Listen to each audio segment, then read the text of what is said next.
दिनों के बाद देश में ऐसा मौसम आया है, पंक्तियां संभालना बस पहली लाइन को, बहुत दिनों के बाद देश में ऐसा मौसम आया है, अमर तिरंगा कश्मीर में खुल करके लहराया है। अमर तिरंगा कश्मीर में खुल करके लहराया है, अमर तिरंगा कश्मीर। लोगों ने कहा हुआ क्या है, फर्क क्या पड़ा इससे? मैंने तो दो लाइन कही है, यदि शब्द के चितेरे लोग यहां बैठे हों तो जरा समझे कि हुआ क्या है। कुछ देशभक्ति के मंत्र वहां जाकर हमने बांचे तो हैं। नंदू भैया मुझे सुनते रहे हैं, जरा 4 लाइन सुनिएगा, आपके लोगों के भाषण में काम आएगी। लोग आपसे पूछेंगे क्या हो गया 370 धारा हटने से। विनीत चौहान आपको कल के लिए लाइन सौंप के जा रहा है। कुछ देशभक्ति के मंत्र वहां जाकर हमने बांचे तो हैं, हम देशद्रोह के विषधर के फन पर चढ़कर नाचे तो हैं। अब आपकी लाइन और तालियां एक साथ उठें। कुछ देशभक्ति के मंत्र वहां जाकर हमने बांचे तो हैं, हम देशद्रोह के विषधर के फन पर चढ़कर नाचे तो हैं। आतंकवाद के अंधड़ को आगे बढ़ ललकारा तो है, धीमा ही सही तमाचा पर उसके मुंह पर मारा तो है। शुक्रिया। धीमा ही सही तमाचा पर उसके मुंह पर मारा तो है। 70 साल हो गए, 65 साल हो गए इस मुल्क को सुनते हुए। हमारे बेटों की लाशें तिरंगे में लिपट के आती रही और सरकारें एक ही बात कहती रही, हम ठोस कदम उठाएंगे, सरकार ठोस कदम उठाएगी। और शरद जोशी जी लिखते हैं सरकार ठोस ही कदम उठाती थी, लेकिन कदम इतने ठोस होते कि उठ ही नहीं पाते थे। पहली बार हिंदुस्तान के शेर ने घोषणा करी, यदि एक भी गोली उधर से चल जाए तो इधर से चलने वाली गोलियों की संख्या गिनी नहीं जाएगी उसके बाद में। तब जाकर के हमारे बड़े कवि कहते हैं कई बार आग को पानी से नहीं बुझाया जाता। आजकल फेसबुक पर बड़ा चल रहा है, वार्ता कर लेते, शांति से बात कर लेते। 70 साल हो गए कबूतर उड़ाते हुए, अचकन पर गुलाब लगाकर। पहली बात गुरु गोविंद सिंह के बाज लाहौर की तरफ भेजे हैं तो देश की तस्वीर बदल चुकी है हमारे सामने। किससे वार्ता करनी थी हमको? 70 सालों से वार्ता ही तो हो रही थी सर। हमने किया क्या इस देश के अंदर में? हमारा जो माहौल था उसको हमने बदलने के लिए पहली बार किसी पावर का इस्तेमाल किया है, पहली बार लोकतांत्रिक तरीके से ही सही, लेकिन देश को बताया कि असली कश्मीर है क्या। लोगों ने इस पर भी पेट में दर्द हुआ, कहने लगे इससे फर्क नहीं पड़ रहा है साहब, प्रमाण लाओ, प्रमाण लाओ। पुलवामा अटैक हुआ तो प्रमाण लाओ। पूरे वर्ल्ड में यह दुर्भाग्यशाली मुल्क है जिसमें सेना से प्रमाण पत्र मांगे गए। मैंने कहा आदरणीय दिग्विजय सिंह जी और फर्जीवाल जी, हमने आपके पिताजी के डीएनए के प्रमाण पत्र आज तक नहीं पूछे। लो हमने दुम सीधी कर दी, लो हमने दुम सीधी कर दी उन आतंकी आकाओं की, लो हमने दुम सीधी कर दी उन आतंकी आकाओं की जो उछल रहे थे आड़ लिए इन अलगावी नेताओं की। जिन लोगों ने संविधान रद्दी अखबार बना डाला, जिन लोगों ने संविधान रद्दी अखबार बना डाला, कश्मीर को पत्थरबाजी का बाजार बना डाला, उनकी अकल ठिकाने कर दी। मैं नाम नहीं लूंगा, तालियां रोक के बताना आप। उनकी अकल ठिकाने कर दी, उनकी ही चतुराई ने सबकी ऐसी तैसी कर दी अपने मोटा भाई ने। सबकी ऐसी तैसी कर दी अपने मोटा भाई ने, सबकी ऐसी तैसी कर दी अपने मोटा भाई ने। अब वो इमरान वहां से फोन कर रहा है बार बार, मोदी जी फोन नहीं उठा रहे हैं, मोदी जी फोन नहीं उठा रहे हैं। अब मोदी जी चद्दर तान के सो रहे हैं, कहले मेरा काम ये दूसरा लक्ष्मण जी कर ही रहे हैं। तो अगले दिन मैंने शशिकांत से पूछा, मैं कह रही है इमरान बात करना चाह रहा है, कोई झगड़े टंटे की हो जाए तो मोदी जी फोन क्यों नहीं उठा रहे? कहले फोन नंबर ही गलत दे रखा है, भाजपा की सदस्यता वाला मिस्ड कॉल मार रहा है जब से। 500 कश्मीर में भाजपा के मेंबर बन गए वहां।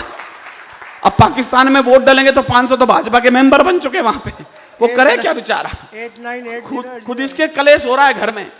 कल इसने 500 का नोट दिया भाभी जी को, कहले खुले देना, 130 रुपए पकड़ाए इसको, कहले बाकी 370, कहले वो मोदी जी ने खत्म कर दिए।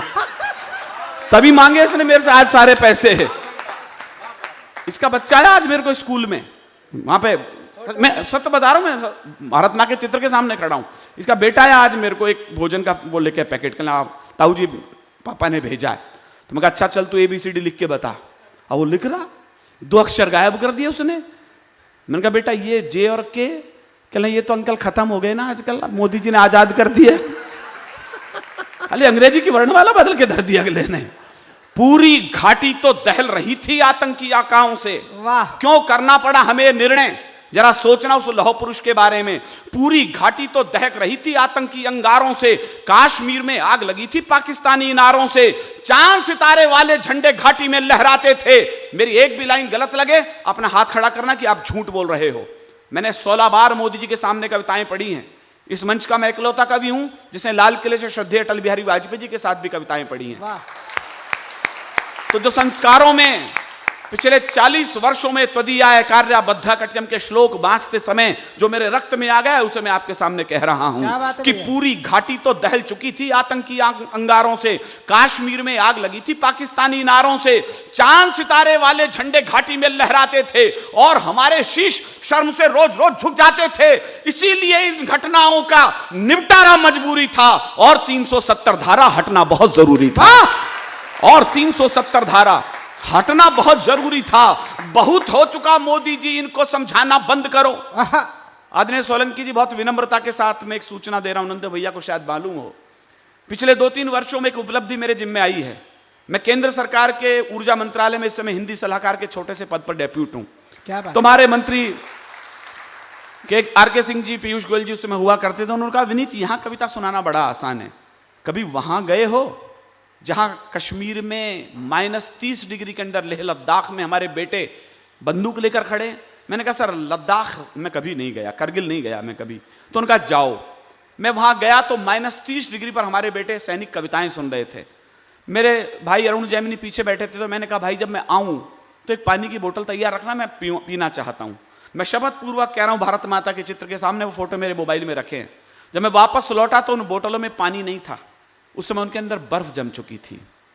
मेरे को तब पता लगा हिंदुस्तान की सेना किन हालातों में इन लोगों के लिए, इन नमक हराम लोगों के लिए रक्षा करती रही। मैंने इतना शब्द गुस्से में क्यों बोला है, मेरा कारण समझना सर। जब मैं श्रीनगर एयरपोर्ट से दिल्ली उतरा सर सोलंकी जी, एक वीडियो मेरे मोबाइल पे वायरल हो चुका था।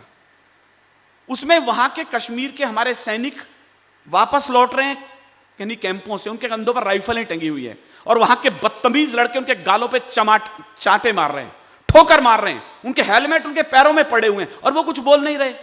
मैंने राजनीति के बड़े लोगों से पूछा, जी सर क्या हो रहा है? कहले ये तो इनके धैर्य की परीक्षा है। मैंने कहा माफ करें सब, ये कोई धैर्य की परीक्षा, मेरी हिम्मत को दाद देना, मैं कहां खड़ा हूं, किनके सामने बोला हूं और क्या बोलने जा रहा हूं। मैंने कहा माफ करना सर, ये कोई धैर्य की परीक्षा नहीं है। ये 70 साल में राजनीति ने जो कायरता के बीज कश्मीर में बो दिए हैं, हमारी सेना को गालों पर तमाचे के रूप में झेलने पड़ रहे हैं और कुछ भी नहीं थी ये। मैं उस दिन कुछ नहीं लिख पाया तो मैंने बड़े भाई हरिओम पंवार जी को फोन किया, तो उन्होंने 2 लाइन मुझे लिख के भेजी जो बाद में वायरल हो गई। आपको लगे आप भी उस दिन ये बोलना चाहते थे जब सेना के गालों पर तमाचे लग रहे थे और आपके हाथ कसमसा रहे थे, तो यदि हरिओम पंवार जी मेरठ में आराम फरमा रहे हों तो एक बार उनकी नींद में खलल पड़ जाए कि मैं उन्हें याद कर रहा हूं। हरिओम जी लिखते हैं, किसका खून नहीं खौलेगा पढ़ सुनकर अखबारों में। ये सेना की दुर्गति हो रही थी तो ये फैसले लेने पड़े। किसका खून नहीं खौलेगा पढ़ सुनकर अखबारों में, शेरों की गर्दन कटवा दी कुत्तों के दरबारों में। शेरों की गर्दन कट गई थी। बहुत हो, इसलिए मैंने कहा, निवेदन किया है, बहुत हो चुका मोदी जी, इनको समझाना बंद करो। अब मुझे आपके हाथों में तालियां नहीं चिंगारियां चाहिए। बहुत हो चुका मोदी जी, इनको समझाना बंद करो। आस्तीन के सब सांपों को दूध पिलाना बंद करो। अब घर के गद्दारों को भी थोड़ा सा तो झटका दो। जो सेना पर पत्थर फेंके लाल चौक पर लटका दो। जो सेना पर पत्थर फेंके। शुक्रिया।